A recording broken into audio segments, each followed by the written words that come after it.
Labour market access to the specialise and skill work force. جب آپ production زیادہ کرتے ہو نا تو زیادہ اسکلفل لوگ آپ کی طرف آتے ہیں.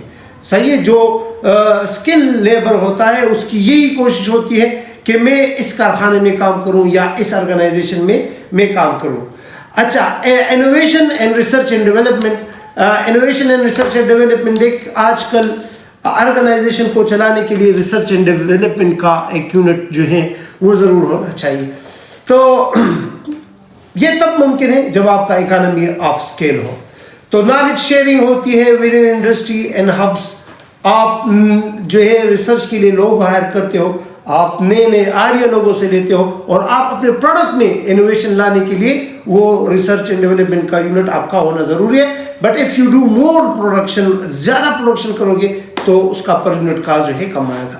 انفراسٹرکچر امپروومنٹ ہوتی ہے, انفراسٹرکچر اکانومی آتی ہے کہ improve transportation network that lower shipping cost. آپ بلک میں اشیاء منگواتے ہو تو وہاں پر جو ہے آپ کا per unit cost, for example bulk میں چیزیں منگوا رہے ہو تو آپ نے ایک بہت بڑا ٹریلر جو ہے اس کے لیے ہائر کیا, ٹرک ہائر کیا, یا اسی طرح آپ نے پورا جو وہ ٹرے ہوتا ہے ریل میں وہ جو پورا باکس ہوتا ہے وہ آپ نے ہائر کیا, تو پھر آپ جو مٹیریل منگواتے ہو اس کا پر یونٹ کاسٹ کم آتا ہے. ڈس اکانومی اس کے برعکس کے ڈسک اکانومی آف اسکیل اسی کو کہتے ہیں کہ the point where increasing production leads to the rise in average cost. یعنی آپ اتنے حد تک آپ پروڈکشن کرتے ہو کہ اس سے زیادہ جب آپ پروڈکشن کرو گے تو آپ کا پر یونٹ کاسٹ کم ہونے کا بجائے وہ پھر واپس بڑھتا ہے. So that is called diseconomy of scale. Beyond a certain size یا ایفیشنسی میں آپ کی جو ایک خاص لمٹ تک کیا ہوتا ہے آپ کی ایفیشنسی میں رکاوٹ بن جاتی ہے. فار ایگزامپل ایک کمرے میں 100 مزدور کام کر سکتے ہیں. اگر آپ 100 مزدور کی بجائے اس میں 110 ہائر کرتے ہو تو کیا ہوتا ہے کہ جو ایگزسٹنس لیبر ہے اس کا کام بھی خراب ہو جاتا ہے. ایگزامپل یہ ہے کہ our staff department are inefficient communication in very large company کیا کرتی ہیں, یہ آپ کے انیفیشنسی کو لاتی ہیں آپ کے آرگنائزیشن میں.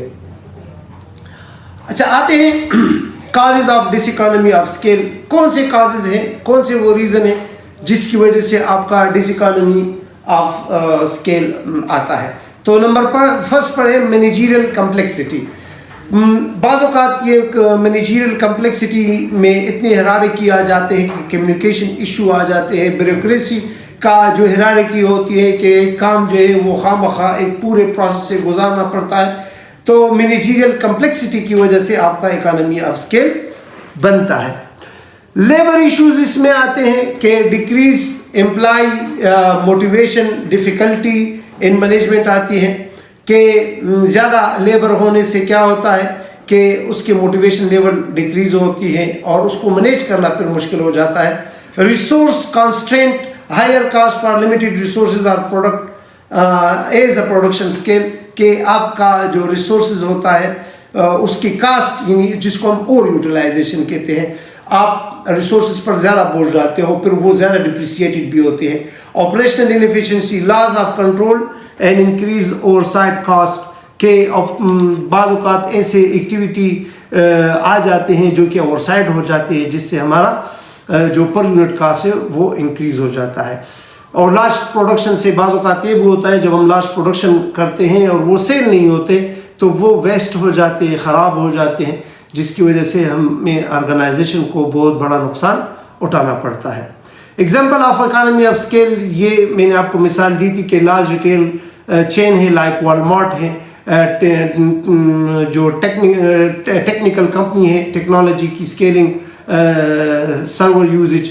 ڈس اکانومی میں انیفیشنٹی لارج گورنمنٹ آرگنائزیشن, جو ہمارے لارج گورنمنٹ آرگنائزیشن ہے اس میں ڈس اکانومی ہے, اور over expanded franchise struggling with quality control, اور یہ جو ہمارے فرینچائزز بڑھ رہے ہیں یہ بھی ڈس اکانومی آپ کو اسکیل کو آ رہے ہیں. تو اکانومی آف اسکیل شارٹ میں ہم کیا کہیں گے کہ economy of scale reduce per unit cost, benefit business and consumer, جبکہ diseconomy of scale occur when expansion leads to inefficiency.